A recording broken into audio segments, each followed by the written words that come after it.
Hi friends, எல்லோருக்கும் வணக்கம். எல்லோரும் எப்படி இருக்கீங்க? நல்லா இருக்கீங்களா? இன்றைக்கி அந்த கதையோட அடுத்த பகுதி தான் பார்க்க போகிறோம். அதுக்கு முன்னாடி நீங்கள் செய்ய வேண்டிய விஷயம் என்ன அப்படின்னு கேட்டிங்கன்னா, மறக்காமல் நம்ம சேனலை சப்ஸ்கிரைப் பண்ணிக்கோங்க. கீழே இருக்க பெல் பட்டனையும் கிளிக் பண்ணுங்கள். அப்போ தான் நான் போடுற வீடியோஸ் எல்லாமே உடனுக்குடனே நோட்டிஃபிகேஷன் வரும். ஸோ மறக்காமல் சேனலை சப்ஸ்கிரைப் பண்ணிவிட்டு வீடியோ பாருங்கள் ஃப்ரெண்ட்ஸ். வாங்க நம்ம கதைக்குள்ளே போகலாம். ஒரு சில நாட்கள் நான் யோசிச்சுக்கிட்டு இருந்தேன். ஏன் இப்படி நம்ம எல்லாரையும் சார்ந்தே இருக்கிற மாதிரி இருக்குது, நம்ம கொஞ்சம் இண்டிபெண்ட்டாக இருந்தால் என்ன அப்படிங்கிற மாதிரி எனக்குள்ளேயே சில விஷயங்கள் தோண ஆரம்பிச்சிச்சு. அந்த தோணல் எனக்கு கொஞ்சம் சாதகமாகவும் இருந்துச்சு.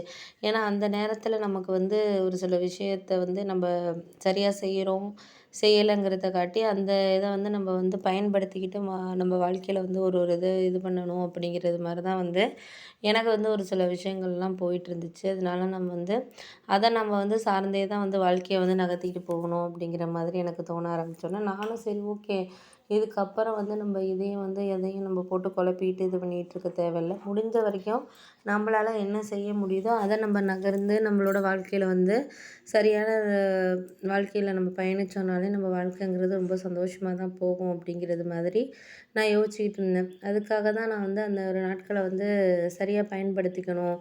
வாழ்க்கையில் எந்த ஒரு இதையும் நம்மளால் இது நடக்கலை அப்படின்னு சொல்லிட்டு நம்ம எதிர்பார்க்கக்கூடாது. முடிஞ்ச வரைக்கும் நம்மளால் என்ன இது பண்ணணுமோ அதை தான் நான் சரியாக செய்யணும் அப்படின்னு சொல்லிட்டு நான் இது பண்ணேன்.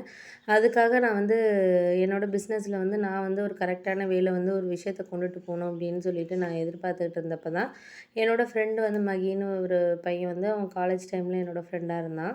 அதுக்கப்புறம் கொஞ்ச நாள் ஒரு 4, 5 வருஷம் ரொம்ப இது கிடையாது, ரொம்ப பேச்சுவார்த்தைலாம் கிடையாது. அவன் எங்கேயோ வெளிநாட்டில் வேலை பார்க்குறான் அப்படிங்கிற மாதிரி இருந்தான். அதுக்கப்புறம் அவன் எனக்கு கொஞ்சம் ஃபினான்ஷியலாக ஒரு ரீசெண்டாக ஒரு மேரேஜில் ஃப்ரெண்டு மேரேஜில் மீட் பண்ணோம். அவனும் வந்திருந்தான். அப்போ தான் ஃபினான்ஷியலாக நான் ஒரு நிலமையில இருக்கேன், உனக்கு வேணால் ஹெல்ப் பண்ணுறேன்டா, ஆனால் எனக்கு ஒரு 1 இயர்க்குள்ளே ரிட்டர்ன் கொடுத்துடணும் அப்படிங்கிற மாதிரி அவன் சொன்னான். ஏன்னா எனக்கு 10 லட்ச ரூபாய் கிட்ட தேவைப்பட்டுச்சு. அதுக்காக நான் அவன்கிட்ட ஒரு 5 லேக்ஸ் மட்டும் நீ கொடு நான் அப்படிங்கிற மாதிரி தான் கேட்டிருந்தேன். ஏன்னா மொத்தமும் அவன்கிட்ட வாங்கி 1 இயரில் கொடுக்கணுங்கிறப்ப நம்மளால கஷ்டம் அப்படிங்கிறதுனால 5 லேக்ஸ் வாங்கிக்கலாம் அப்படிங்கிற மாதிரி நான் சொன்னேன். அவனும் ஓகே நான் தரேன், ஆனால் 1 இயர்க்குள்ளே எனக்கு கண்டிப்பாக வேணும், ஏன்னா எனக்கு மேரேஜ் ரெடி பண்ணிக்கிட்டு இருக்காங்க, அதுக்காக அந்த பணம் தேவைப்படும்டா அப்படிங்கிற மாதிரி சொன்னான். ஏன்னா நம்மளை நம்பி ஒருத்தர் கொடுக்குறப்போ அவங்க கேட்குறப்ப நம்ம அதை கொடுத்துடணும் அப்படிங்கிற மாதிரி தான் எனக்கு ஒரு சில விஷயங்கள் போயிட்டு இருந்ததுனால, சரி அதை நம்ம கரெக்டான ஒரு வேலை நம்ம கொடுத்து இது பண்ணிக்கணும் அப்படிங்கிற மாதிரி நான் முடிவு பண்ணிட்டேன்.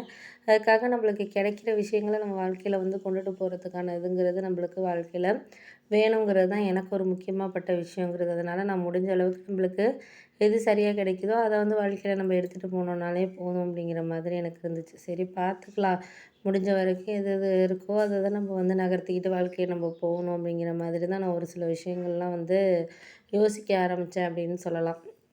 அதுக்கு இடையில நம்ம எதையும் இது பண்ண முடியாது. சரி பார்த்துக்கலாம், நம்மளுக்கு எது நடக்குதோ நடக்கட்டும், அதுக்காக நம்ம எதையும் இது பண்ண முடியாது அப்படிங்கிற மாதிரி நான் யோசிச்சுக்கிட்டு இருந்தேன். அதுக்கு அடுத்தது சில விஷயங்கள் நம்மளுக்கு சாதகமாக கிடைக்கிறதா இருக்கட்டும், எந்த ஒரு இதையும் நம்மளுக்கு இது பண்ணிக்கிட்டு இருக்கிறதுக்காக இருந்தாலும், நம்மளுக்கு அந்தந்த நேரத்தில் அது இது கிடைக்கிறதுக்கான ஒரு பாசிபிலிட்டிங்கிறது நம்மளுக்கு இருக்கணும் அப்படிங்கிற மாதிரி இருந்துச்சு. அதனால நான் சரி ஓகே நான் தந்துடுறேன், நீ ஒன்றும் கவலைப்படாத, எனக்கு கிடைக்கிறதுல நான் பாசிபிலிட்டியாக நான் செஞ்சுக்கலாம், நீ அதை நினச்சி ஒன்றும் ஒரி பண்ணிக்காத அப்படிங்கிற மாதிரி நான் சொன்னேன். சரி பார்த்துக்கலாம், நீ எதுக்கும் ஒன்றும் இது பண்ணாதடா, எதாக இருந்தாலும் நம்மளுக்கு எந்த ஒரு இதில் நம்மளுக்கு கிடைக்குதோ அதை நம்ம பாசிபிலிட்டியாக சில விஷயங்களை வச்சுக்கணும் அப்படிங்கிற மாதிரி நான் யோசிச்சுட்டு இருந்தேன். சரி ஓகே பார்ப்போம், எதாக இருந்தாலும் இந்தந்த நேரத்தில் இதுக்கான சில விஷயங்கள் கிடைக்கிறதுக்கான நம்ம ஒரு சில விஷயங்களை இது பண்ணணும் அப்படிங்கிற மாதிரி இது பண்ணிக்கிட்டு இருந்தேன். சரி பார்த்து ஒரு விஷயங்கள் சில சமயங்களில் நம்மளுக்கு சரியான ஒரு இதில் இருக்கணும் அப்படிங்கிறது தான் நான் ஒரு பார்த்த ஒரு விஷயங்கிறதுனால, பார்த்து நம்ம முடிஞ்ச வரைக்கும் நம்மளால் என்ன செய்ய முடியுதோ அதை நம்மளால் என்ன இது பண்ண முடியுதோ நம்ம பார்த்துக்கலாம் அப்படிங்கிற மாதிரி நான் இது பண்ணிகிட்டு இருந்தோன்னே, அப்போ தான் எனக்கு ஒரு விஷயம் சரியாக பட்டுச்சு. சில விஷயத்த நம்ம இது அதுன்னு சொல்லிட்டு நம்ம எதையுமே மாற்றி இது பண்ணக்கூடாது. அதுக்காக நம்ம இவங்க தான் அது அப்படிங்கிறது மாதிரி நம்ம எதையும் இதாக பேசிடவும் கூடாது. பார்த்துக்குவோம், ஒரு சில விஷயங்கள் நம்மளுக்கு சரியான ஒரு இதில் கொண்டுட்டு வரதுக்காக இருக்கட்டும், எந்த ஒரு விஷயத்துக்காக இருந்தாலும் பார்த்துக்கான ஒரு அனுபவத்தை நம்மளால் பார்த்துக்கலாம் அப்படிங்கிற மாதிரி நானும் யோசிச்சுட்டு இருந்தேன். அதுக்கு இடையில நம்ம வந்து எந்த ஒரு விஷயத்துக்கும் வந்து இது சரி அது சரின்னு சொல்லிட்டு நம்ம வந்து ரொம்ப காம்ப்ளிகேட்டடாக எடுத்துகிட்டு போகக்கூடாது அப்படிங்கிற மாதிரி நான் நினச்சிக்கிட்டு இருந்ததுக்கப்புறம் தான் வந்து என் ஃப்ரெண்டு சொன்னா, சரி நீ ஒன்றும் கவலைப்படாதடா, எதாக இருந்தாலும் நான் பார்த்துக்கிறேன், எந்த முடிவாக இருந்தாலும் நம்ம வந்து யோசிச்சு எடுத்துக்கலாம்.